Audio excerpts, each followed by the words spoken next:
Bonjour, nous allons voir ensemble quelles sont les modalités de l'indemnité inflation.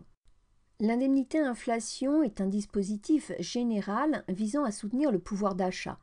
Elle est réservée aux personnes ayant une rémunération inférieure à 2 000 € net. Elle concerne aussi bien les actifs salariés et non salariés, certains jeunes, les étudiants boursiers ou bénéficiaires des aides au logement, que les bénéficiaires de prestations sociales, les demandeurs d'emploi, les retraités entre autres. L'indemnité inflation est un montant forfaitaire de 100 €. Elle est totalement exonérée d'impôts sur le revenu et de cotisations et contributions sociales, y compris CSG-CRDS. Pour les salariés assimilés, elle est versée par les employeurs via la paye. Les employeurs bénéficieront d'une restitution intégrale du montant de l'indemnité inflation versée par imputation de son montant sur les cotisations sociales dues à l'organisme de recouvrement dès l'échéance de paiement la plus proche. Pour les autres bénéficiaires, l'organisme qui verse l'indemnité dépend de leur catégorie. Caisse de retraite pour les retraités, CRUS pour les étudiants, CAF par exemple. L'indemnité est versée à partir du mois de décembre 2021 et au plus tard le 28 février 2022. Pour les entreprises en décalage de paye, elles devront verser l'indemnité au plus tard avec la paye de janvier versée en février 2022. Ci-contre, l'adresse du site où vous pourrez retrouver le décret paru le 11 décembre. Les employeurs doivent verser l'indemnité inflation à leurs salariés, y compris les alternants, tels que les apprentis et les contrats de professionnalisation. L'indemnité inflation concerne également les personnes handicapées bénéficiaires d'un contrat d'engagement en ESAT, les stagiaires percevant une rémunération supérieure à la gratification minimale et les mandataires sociaux relevant du régime général de sécurité sociale.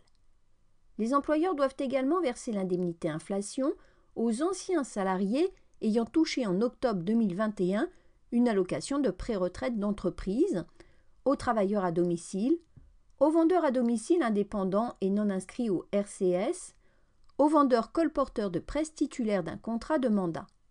Sont également concernés les agents publics en activité ou en détachement. Pour pouvoir bénéficier de l'indemnité inflation de 100 €, il faut être âgé d'au moins 16 ans au 31 octobre 2021. Cette indemnité est réservée aux personnes résidant en France, département d'outre-mer compris. Concernant les salariés résidents français et travaillant à l'étranger, ils sont également éligibles à l'indemnité s'ils remplissent les conditions. Cependant, c'est l'administration qui se charge de son versement. De plus, pour être éligible, le salarié doit avoir au moins un contrat en cours au cours du mois d'octobre 2021, même pour un seul jour. Peu importe qu'il ait été absent ou en période de suspension sur tout ou partie du mois d'octobre. L'employeur peut donc être amené à verser l'indemnité inflation à un salarié qui ne fait plus partie de l'effectif au moment du versement de l'indemnité. Une exception est faite cependant pour un salarié en congé parental d'éducation totale sur l'intégralité du mois d'octobre 2021. L'employeur n'a pas à lui verser l'indemnité, c'est la CAF qui s'en charge. Une autre condition est à remplir pour être éligible à l'indemnité inflation. Le brut Sécu doit être inférieur à 2 600 € par mois en moyenne de janvier à octobre 2021, soit moins de 26 000 € pour les 10 mois. Il n'est tenu compte ni des éventuels salaires versés par d'autres employeurs, ni des autres revenus de l'intéressé ou de son foyer. Selon la durée du contrat, il faut faire un prorata en jours calendaires par rapport à 304 jours, de janvier à octobre, en appliquant la formule nombre de jours de la relation de travail divisé par nombre de jours de la période de référence.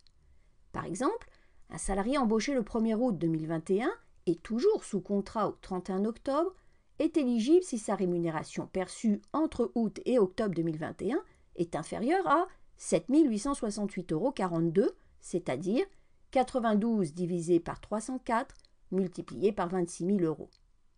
Autre exemple, un salarié en CDD du 1er au 20 octobre 2021 bénéficiera de l'indemnité inflation si sa rémunération est inférieure à 2 600 €. En effet, 26 000 € multiplié par 20 divisé par 304 conduit à un montant de 1 710,53 €, inférieur à 2 600 €. Il est à noter qu'il n'y a aucun prorata en cas de temps partiel ou en cas de période de suspension du contrat de travail. Dans le cas où un salarié bénéficie d'une déduction forfaitaire spécifique pour frais professionnels, il faut retenir la rémunération brute soumise à cotisation avant application de la DFS. Pour les salariés relevant des caisses de congés payés, il faut prendre en compte uniquement les sommes versées par l'employeur et non les indemnités de CP versées par les caisses. Pour les salariés dont les cotisations sont calculées sur les assiettes forfaitaires, il faut retenir l'assiette forfaitaire. Autre particularité, en cas de rappel de salaire, celui-ci n'est pas pris en compte rétroactivement. De même, si un salarié n'a perçu aucune somme soumise à cotisation de janvier à octobre 2021, il perçoit quand même l'indemnité inflation. L'employeur doit verser automatiquement l'indemnité inflation aux salariés éligibles, sauf dans certains cas, comme les contrats très courts, où le versement n'intervient que sur la demande expresse du salarié. Dans le cas de multi-employeurs, le salarié doit recevoir l'indemnité via son employeur principal. Il doit avertir ses autres employeurs qu'ils n'ont pas à lui verser. C'est le cas également pour les salariés et les agents contractuels de la fonction publique qui ont eu un ou plusieurs contrats de travail avec un même employeur et dont la durée cumulée sur le mois d'octobre 2020 est inférieure à 20 heures. Dans ce cas, le versement de l'indemnité inflation se fait sur demande du salarié auprès de l'employeur. L'indemnité est déclarée par l'employeur dans la déclaration sociale nominative du mois suivant son versement au niveau individuel dans le bloc 81. Le montant de l'indemnité inflation est à indiquer en bloc S21 G0023 cotisation agrégée via le CTP 390 qui donne l'information sur le montant d'indemnité versé dans l'établissement. Le montant total des cotisations en bloc S21 G0022, bordereau de cotisation due, ne doit pas être minoré du montant de l'indemnité inflation. C'est le montant du prélèvement CEPA ou du virement qui doit être diminué du montant de l'indemnité alimentée dans le CTP 390.